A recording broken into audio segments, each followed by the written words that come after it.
สวัสดีค่ะทุกคนกลับมาพบกับช่อง Rabbit Tella กันอีกเช่นเคยนะคะสำหรับวันนี้แอดก็จะมาสปอยซีรีส์เรื่องช่วงเวลาดีๆที่มีแต่รักใน EP ที่ 11-12 เรื่องราวจะเป็นยังไงนั้นไปติดตามการสปอยได้เลยค่ะกิจการร้านค้าของทางฝั่งอองอิงขาดทุนย่อยยับเขารู้สึกเครียดมากถึงอย่างไรก็ตามเขาต้องหาเงินมาชดเชยให้คุณหนูเทียนให้ได้ถึงแม้ว่านางจะบอกว่าบ้านของนางรวยก็ตาม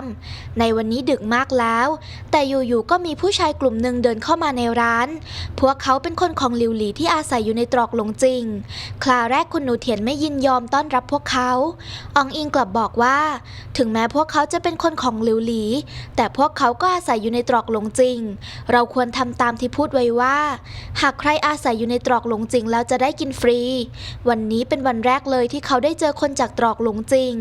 อองอิงถามพวกเขาว่าเหตุใดชาวตรอกหลงจริงจึงไม่มากินฟรีที่นี่เหมือนชาวบ้านคนอื่นๆชายคนหนึ่งตอบว่าหลิวหลีจ้างพวกเขาทำงานได้แบ่งร้านให้พวกเขาดูแลคนละร้านไม่เพียงจ่ายค่าจ้างให้แต่ยังปฏิบัติต่อกันในฐานะเจ้าของร้านพอได้กำไรแล้วก็ยังมีส่วนแบ่งให้เป็นแม่นางที่ดีมากคนหนึ่งฟังจบอองอิงยอมรับความพ่ายแพ้ของตนหลิวหลีทำได้ดีกว่าเขาจริงๆคุณหนูเถียนจึงปลอบใจเขาอองอิงกลับบอกว่าไม่ต้องปลอบใจเขาหรอกเขาไร้ความสามารถจริงๆคุณหนูเถียนกลับบอกว่าเปล่าซะหน่อยสำหรับนางแล้วเขาเป็นคนดีมากแตกต่างจากผู้ชายคนอื่นๆคุณหนูเถียนพยายามสื่อความหมายให้เขาได้รู้ว่านางชอบเขาแต่อองอิงกลับไม่เข้าใจเล่นเอานางหงุดหงิดแทบเป็นบ้าหลายวันต่อมาหลังผลเป็นเอกฉันท์ว่าหลิวหลีชนะฮ่องเต้จึงส่งราชองค์การแต่งตั้งให้นางเป็นผู้เจรจาสงบศึกหลิวหลีได้แต่งชุดขุนนางเข้าวังรวมรับประทานอาหารเช้ากับขุนนางคนอื่นๆไม่วายมีเรื่องกับขุนนางจูนางจึงถูกหักเบี้ยหวัดครึ่งเดือนเพราะเสียมารยาทบนโต๊ะอาหารยามนั้นหยวนสู้มาถึงพอดีนางจึงลากเขาไปคุยด้านนอกจากนั้นไปตรวจตราหน้าตรอกหลงจริงสถานที่ที่จะใช้สำหรับต้อนรับทูตต่างแคว้นด้วยกันปรากฏว่างานก่อสร้างที่นี่ล่าช้าหยวนสู้จึงสั่งลงโทษผู้คุมงานหลิวหลีได้เห็นด้านที่โหดร้ายของเขาเป็นครั้งแรกนางตกใจเป็นอย่างมากแต่เพื่อคลายอารมณ์โกรธของเขาแล้วหลิวหลีมอบขนมให้เขาบอกให้เขาใจเย็นๆเขาจึงถามนางว่านางไม่กลัวเขาหรอหลิวหลีตอบว่าเขาทำทั้งหมดไม่ใช่เพื่อตัวเขาเองแต่เพื่อแว่นแคว้นจากนั้นหลิวหลีชวนเขากลับจวนของนางบอกเขาว่ามีของต้องการมอบให้มันคือขนมหวานน้ำแข็งเกล็ดหิมะทันทีที่ชิมเข้าไปคราวแรกหยวนสู้รู้สึกดีมากเพราะมันทั้งหวานและเย็นชื่นใจแต่เมื่อลองลิ้มรสไปได้สักพักเขารับรู้ได้ถึงรสชาติของนมที่ถูกผสมอยู่หยวนสู้วิ่งหาที่ไปทันทีหลิวหลีเห็นท่าทางของเขาแปลกๆจึงถามว่าเป็นอะไรเมื่อลองไตร่ตรองดูนางจำได้ว่าเขาเมานมนี่นาหลิวหลีลองทำขนมหวานน้ำแข็งเกล็ดหิมะขายที่ร้านปรากฏว่าขายดีเป็นเทน้ำเทท่านอกจากนี้นางยังส่งเข้าวังไปให้ไทเฮากับองค์ชายสามชิมด้วยองค์ชายสามถูกใจเป็นอย่างมากเขาวาดรูปให้นางโดยฝากหยวนสู้ให้นำไปให้ในตอนที่นำไปฝากหยวนสู้นั้นองค์ชายสามมีท่าทางเขินอายหยวนสู้เลยถามว่าเขาเป็นอะไรองค์ชายสามบอกว่าเขาชอบหลิวหลีหยวนสู้นึกอยู่แล้วสมเป็นฮวาหลิวหลีจริงๆวินหารนั้นถูกทำโทษด้วยยาพิษเนื่องจากเขาทำภารกิจไม่สำเร็จผู้เป็นนายตัวจริงของเขาส่งคนมาเตือนวินหารให้ทำตัวอยู่ในกรอบอย่าได้บังอาจไปช่วยเหลือหยวนสู้กับฮวาหลิวหลีเป็นอันขาดนายของวินหารนั้นไม่ปรากฏหน้าตาที่ชัดเจนดูเป็นคนลึกลับผู้หนึ่งที่ร้านของหลิวหลีนางรู้สึกได้ว่ายามนี้ตนกำลังถูกใครบางคนสอดแนมเพื่อจับคนร้ายแล้วหลิวหลีหลอกล่อพวกมันไปที่ตรอกหลงจริงคนร้ายตามหลิวหลีไปที่นั่นทันทีหลิวหลีบอกให้สาวใช้ไปซื้อของให้นางส่วนนางจะยอมเผชิญหน้ากับคนร้ายที่นี่ตามลำพังเหตุการณ์กลับตาลปัตรคุณหนูเถียนมาหาหลิวหลีที่นี่และลากตัวนางเข้าไปในบ้านหลังหนึ่งดุด่าหลิวหลีที่ไม่ยอมขายน้ำแข็งเกล็ดหิมะให้นางคุณหนูเถียนคิดว่าหลิวหลีตั้งใจกลั่นแกล้งตนในระหว่างนั้นหลิวหลีรู้สึกได้ว่ามีควันแปลกๆลอยล่องอยู่ในเรือนหลังนี้นางบอกให้คุณหนูเถียนปิดจมูกแต่กลับไม่ทันเสียแล้วอีกฝ่ายเป็นลมล้มกองกับพื้นหลิวหลีจึงแซงเป็นลมตามคนร้ายพากันเข้ามาในบ้านและจับคนทั้งสองไปเพราะจำไม่ได้ว่าใครคือหลิวหลีตัวจริง ริงหลิวหลีกับคุณหนูเถียนถูกจับมัดไว้กลางบ้านร้างแห่งหนึ่งเมื่อฟื้นคุณหนูเถียนโวยวายส่งเสียงทันทีคนร้ายเดินเข้ามาแล้วถามว่าใครคือฮวาหลิวหลีตัวจริงหลิวหลีเลยแซงบอกว่าคุณหนูเถียนคือฮวาหลิวหลีแน่นอนว่าคุณหนูเถียนไม่ยอมสองสาวโต้เถียงกันไปมาจนคนร้ายสับสนไม่กล้าลงมือกับพวกนางหลังคนร้ายจากไปหลิวหลีบอกแผนการให้คุณหนูเถียนได้รู้หากพวกมันรู้ว่าใครเป็นฮวาหลิวหลีตัวจริงเราทั้งสองต่างฝ่ายต่างไม่รอดแน่คุณหนูเถียนอาจจะถูกฆ่าปิดปากมีสู้ทำให้พวกมันสับสนอย่างน้อยพวกเราก็ยังพอมีเวลาหาทางรอดข่าวการหายตัวไปของหลิวหลีและคุณหนูเถียนรู้ไปถึงหูหยวนสู้เขาออกตามหานางทันทีแหล่งสืบข่าวชั้นดีของหยวนสู้คือหอกระดิ่งทองเขาโมโหจนแทบคลั่งที่หาตัวนางไม่พบด้านหลิวหลีกับคุณหนูเถียนนั้นในสถานการณ์เช่นนี้คุณหนูเถียนยอมปลองดองกับหลิวหลี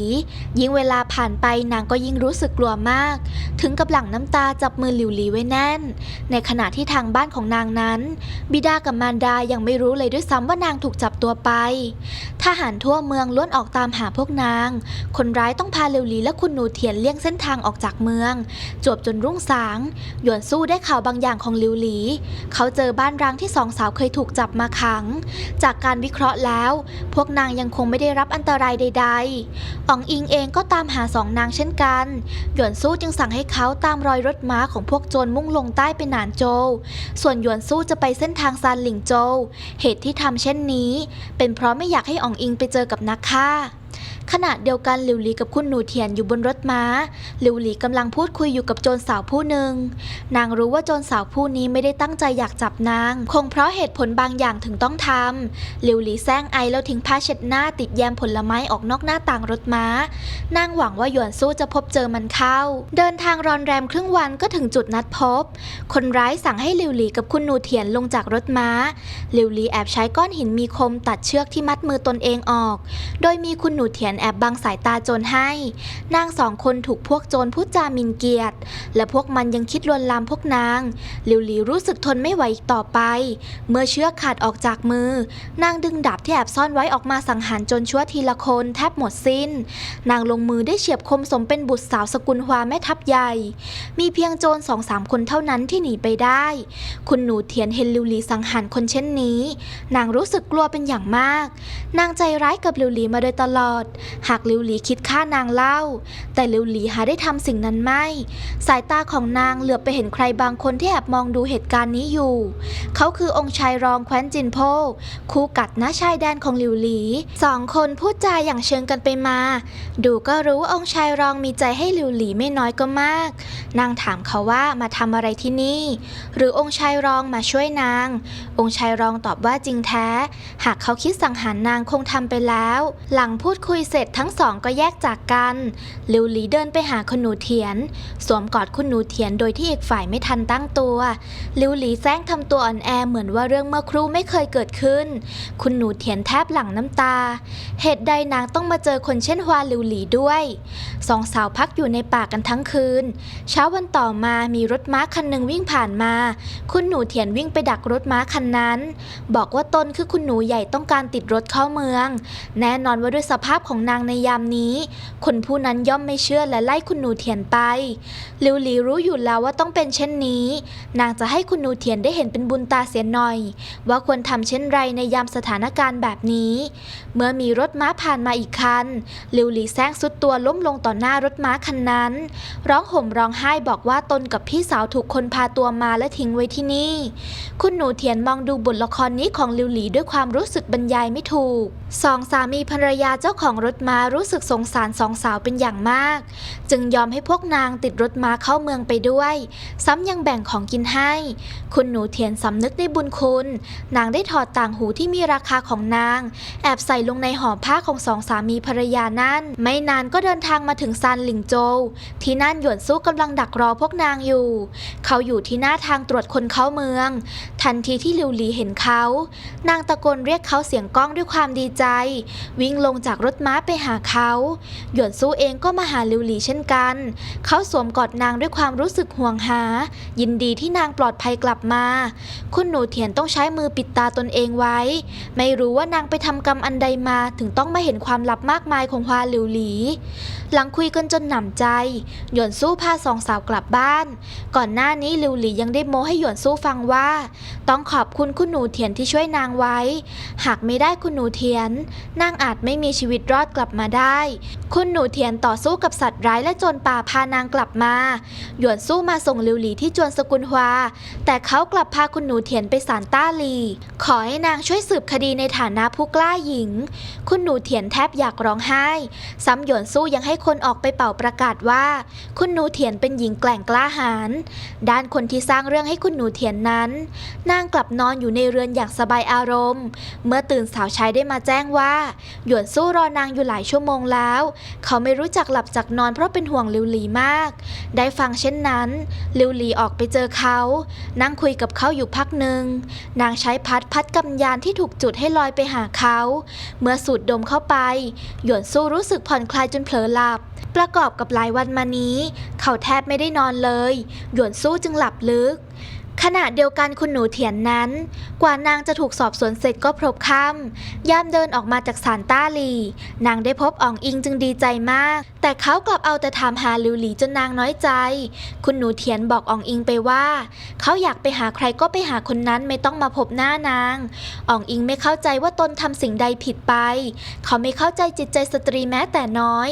คุณหนูเถียนเดินร้องไห้กลับบ้านตามลำพังสภาพของนางน่าสงสารมากคนผู้นั้นไม่สนใจนางสักนิดนางสุดตัวร้องไห้กลางถนนเปล่าเปลี่ยวก็จบกันไปแล้วนะคะกับการสปอยตอนที่